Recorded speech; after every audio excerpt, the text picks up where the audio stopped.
What's going on, guys? Welcome to the video. In this video, I'm gonna teach you 5 ways to get people to like you more.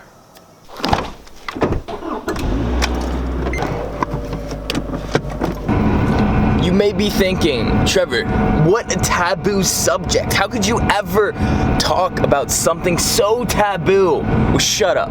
Because you know, if you are watching this video and you actually have a difficult time making friends, that this is very important in your life. If you don't have trouble making friends, whatever, you just do your thing. It comes naturally. But I'll tell you, for me, it didn't come naturally. When I was really young, I was extremely shy. And yeah, I would make friends here and there, but they'd be few and far between. They'd be the weirder kids who I didn't even really like, but I didn't know how to become friends with the people who I thought were interesting people. Now, when I started my journey on how to really get girls, be more social, be more confident in myself, this was something I came across, and I realized, honestly, it's pretty similar to the same way that you act with girls if you're trying to get them, I won't lie. However, there are some key differences, like don't take them to bed. That probably wouldn't be good for your look.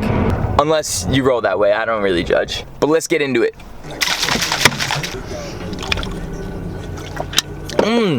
Delicious pre-workout. Wow, amazing. I will say I messed up. I wanted to get a pre-workout with no dyes in it so that my teeth would like remain as white as I've tried to get them. But I got like the reddest one of all time. Really fricked that one up, Trev. Now guys, all of these ways that I'm going to talk about today all fit into each other. So I mean, you could do 1 or 2 and probably get some solid results. But sometimes if you do like 1 or 2 and you don't do the other ones, they could come off as creepy, and you'll see what I mean. Just kind of think of somebody doing one of these and not the others, and see how you would feel if somebody did that to you. Now the first one, it's super simple and it's really gonna make a huge difference. You know, I always talk about body language, facial expressions, etc. Guys, the first one is just smile more. If you just seem like a happy person, people want to be around you. People hate being around negative Nancys, even though like 90% of people these days seem to be negative Nancys.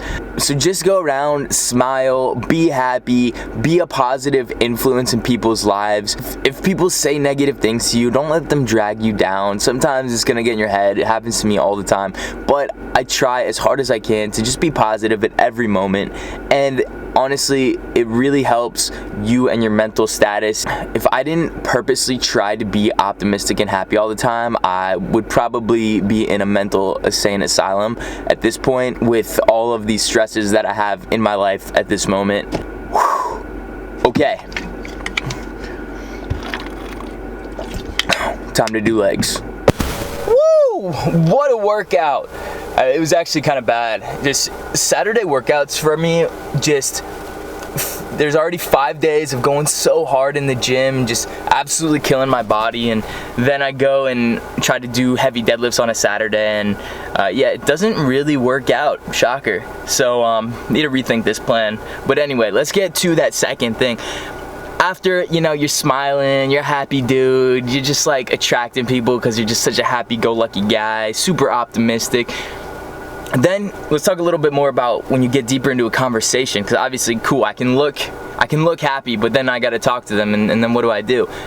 Simply be understanding. I think this is so overlooked. Is I get into these conversations with people, and this is something I really learned from sales, is you want to agree with everything they say, even if you don't agree, which may seem like, oh wow, I'm like giving up my morals and my values so that I can have this person like me, but it's not necessarily that. I mean, you can still disagree with people, and in fact you probably should, because it shows that you are comfortable in who you are, but you have to understand where they're coming from. And if they say something and you completely disagree with, it's the worst thing ever, then you know, you got to just kind of understand, well, what in their past made them say that? What made them come from this angle of this? And this will really help you understand who you want to be best friends with, and who is just, okay, I just want to be an acquaintance with this person, or just be friendly, or maybe I even don't even want to associate with them because their values are so ridiculous, or their beliefs are so radical. But the important thing is just be understanding. You don't have to go in and just start yelling at somebody because they don't agree with you, or be argumentative about everything. It's one of my biggest pet peeves is when somebody disagrees with everything you say. Now, you can definitely disagree, but don't disagree with every single thing.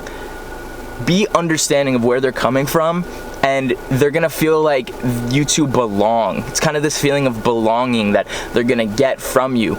Now, just like everything I say, this isn't just gonna come at a moment's notice. You'll be able to do this, no problem. It's gonna take some practice, agreeing with things, even if you don't feel like you actually agree with them. You know, you can say things like, hey, I completely understand where you're coming from. Hey, I get that. Hey, that makes sense. Wow, I feel that. You just say things that make somebody feel like, okay, I'm with them, and then continue on. In sales, this is so important. The number one rule of sales, if you listen to Grant Cardone, really anybody says you have to agree. Agree 100% of the time. The customer is always right. Essentially, the person you're trying to be friends with is the customer. They're always right. Agree with them, and then say what you were gonna say anyway. Say, hey, like, I completely feel that, I believe this, even if it's a completely contradictory point. Sometimes they'll call you out and be like, that made no sense, and then, okay, cool, hey, I agree with you, and then keep going. But sometimes they're gonna agree with you, and it's gonna make the conversation a lot more fluid, and it's gonna feel like there's less conflict, and if there's less conflict, that means that there is more joining together, more friendship. You're gonna kill it. All right, I gotta get out of here. Gotta head to the office for a quick moment, then have some fun. See you guys in a little bit. Boom, what's going on? So, you know, you're smiling, you're understanding. So what's the third thing? How do I wrap this all up? Well, I'll tell you, number 3 is kind of like number 2, but you got to do number 3 to get number 2. And here's what you got to do. You got to ask them about them. Sometimes I talk about the 80-20, right? You want to be talking about 20% of the time, and you want them to be talking about 80% of the time. It's not a hard and fast rule, but the general concept is you want them to be talking about themselves more than you want to be talking about yourself. Now, that's important because people feel good when they talk about themselves. Everybody's favorite subject is themselves. It's probably why you're talking about yourself too much. There's some rooster over there just like going off. This is what happens when you kind of live in like the semi-country. So anyway, even if they are asking you questions about yourself, always ask them a similar question back. Hey, what do you do for work? Oh, well, you know, I do this, do that. Well, what about you? What do you do? Cool. And try to change it back to them. Try to change the focus back to them. Now, don't make it conflictual like I talked about in the last one, where you don't want to be fighting two forces fighting each other. You want to be in agreement. You want to be moving along the same path together. So if they want to talk about you, hey, let them talk about you. That's probably a good conversationalist right there. But you want to do the same thing back to them. Don't make it one-sided. When you're done talking about you, go ahead, flip it back to them, ask them a lot of questions, learn about them, and it'll help them open up. You guys will make so much stronger of a bond if you know deeper things about each other. Cool, like what was your childhood like? Yeah, what are your parents like? What are your siblings? You have siblings? You want to know the deeper stuff so that you can really get to the core of who they are and understand them as a human. Because once you understand them as a human, then they're gonna like you. It's just hard to not like somebody who just really understands, you know? Anyway, arm's getting tired from this camera. I gotta hit the shower. See you in a bit. One of the most underrated ways to make friends is probably something you do with girls, but you don't do enough with guys.